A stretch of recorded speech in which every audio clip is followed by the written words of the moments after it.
Hello artists! We're going to continue using the hot chocolate mug idea for this video. We're going to add shading to help continue the illusion that our mug is actually three-dimensional on our flat surface. So really quickly, I'm going to review the steps on how to draw a mug of hot chocolate and then walk you through how to add shading. In this video, I'm only going to add pencil, but you can do this using colors as well. Marker, color pencil, crayon, watercolor, anything you choose, but I'm going to use pencil for this video. So gather your supplies and meet me back here. Okay, let's use the letter U to help us build the shape of our mug. If you draw a skinnier U, then your mug is going to be skinnier and taller looking. If you draw a really wide U, then your mug is going to be a little shorter but more round. I personally am going to use a wider U because I personally have those type of mugs at my house. That is what I prefer. So after I draw mine, you can see if you would like to use a wide letter U or a skinnier letter U. You can also choose to have your paper be vertical instead of horizontal like mine. So my U is a little different on both sides, so I might try and even that up just a little bit. But the most important part is that our base, so this is going to become the bottom of our mug where it sits on the table, is curved. Mugs, for the most part, are round in some way. So making sure that our base, which is where my pencil is right now, it's important that our base is round. The sides of your mug could be straighter if you'd like. That will not take away from the three-dimensional aspect. So now that we have the general shape of our mug, let's work on the opening, the top. So we're going to use these 2 points here and we're going to connect them. I like to call it a smile line because the ends of this line go up slightly like a smile. So we're going to connect them with a smile line. And you can see that this line is mimicking the same curve as the bottom of our letter U that we started with. That's important. It's going to keep the continuity or the cohesion of our three-dimensional mug. Keep that illusion going. Okay? So now that we have our smile line, we have one side of our mug. We know that 3D means round, or you can see all sides. So a mug, we can see all sides. Let's finish the other side, even though we're only focusing and seeing this side. So we used a smile line to have our ends go up. To finish, we're going to use a rainbow line. So our sides are going to go down.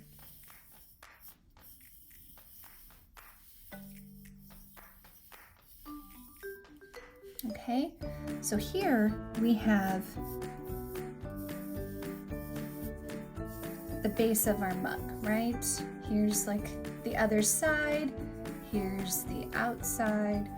Let's add a second rainbow line.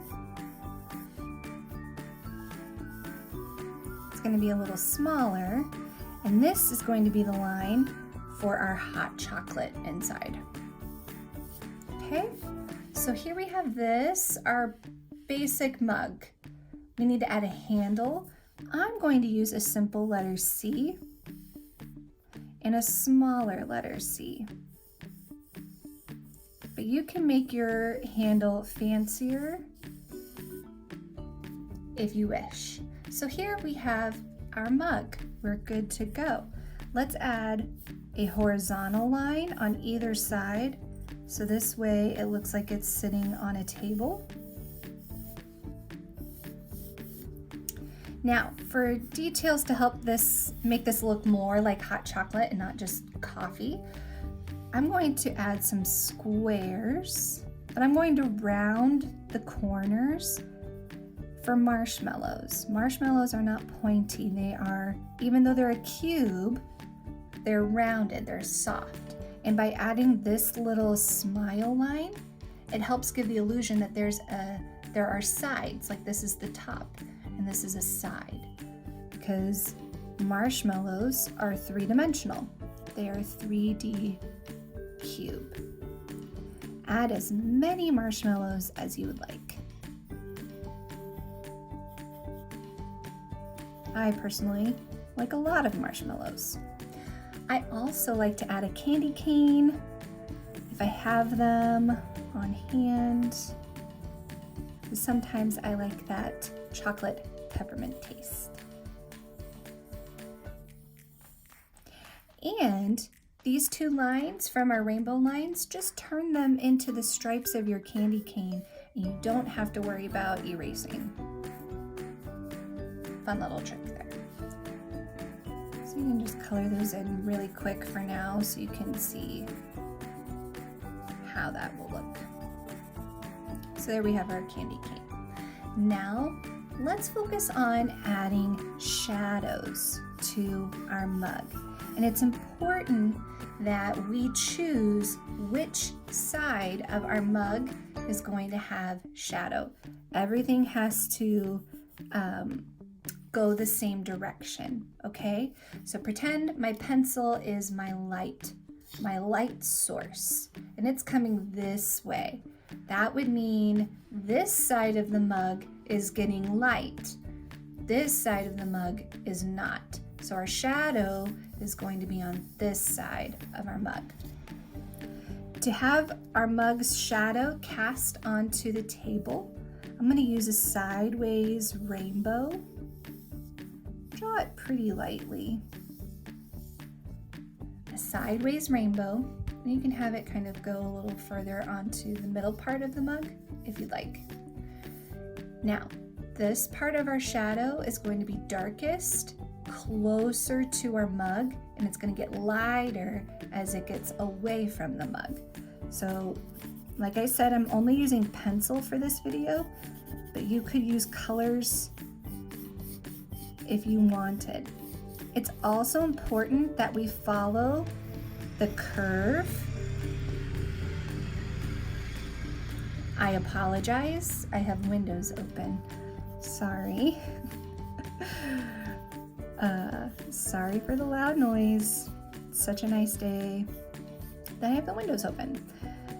So our shadow's going to be darkest, closest to our mug, and then I'm going to continue this curve shape, but it's going to get lighter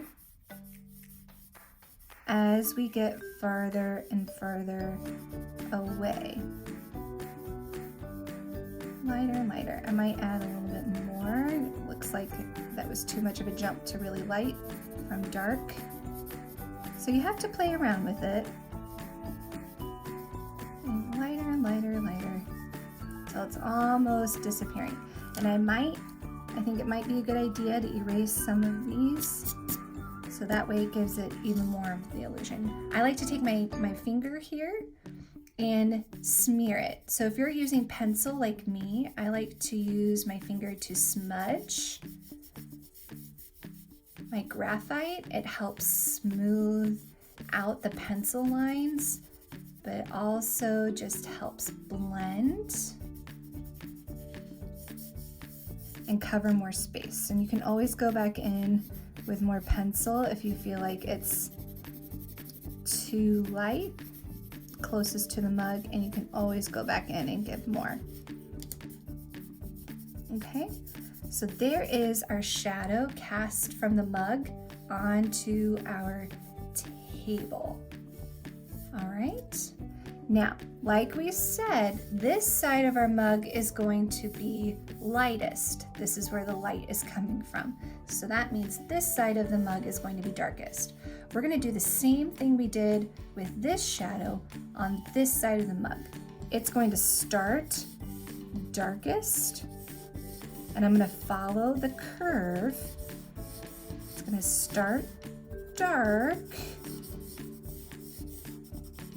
and then it will get lighter,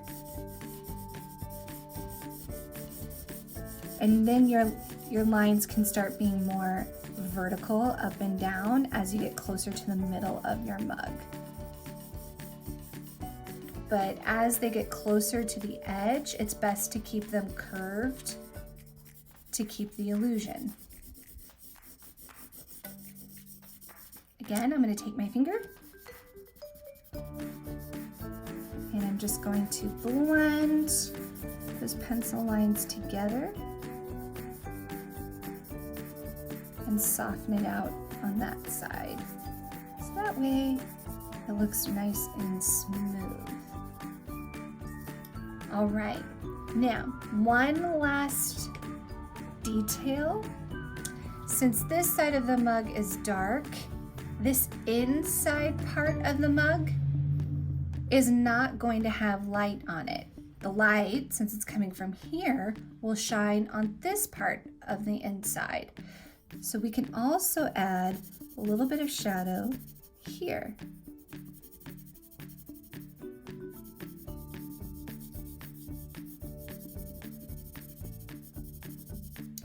And use our finger carefully to add some shadow there. You can also add a little bit of shadow to the inside of the handle,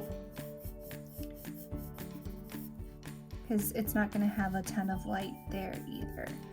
And erase some of that. If you want to get super detailed, you can also add some shadow to your marshmallows, just paying attention to where they are and where they might start getting some light hitting them.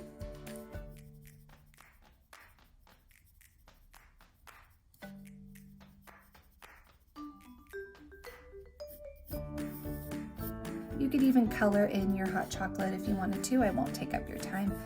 You could also add a little bit of shadow to the inside of the candy cane, right? It also has light cast on it. And there you go. A hot chocolate mug with shadow. I hope you enjoyed, and I can't wait to see what you come up with. Have fun!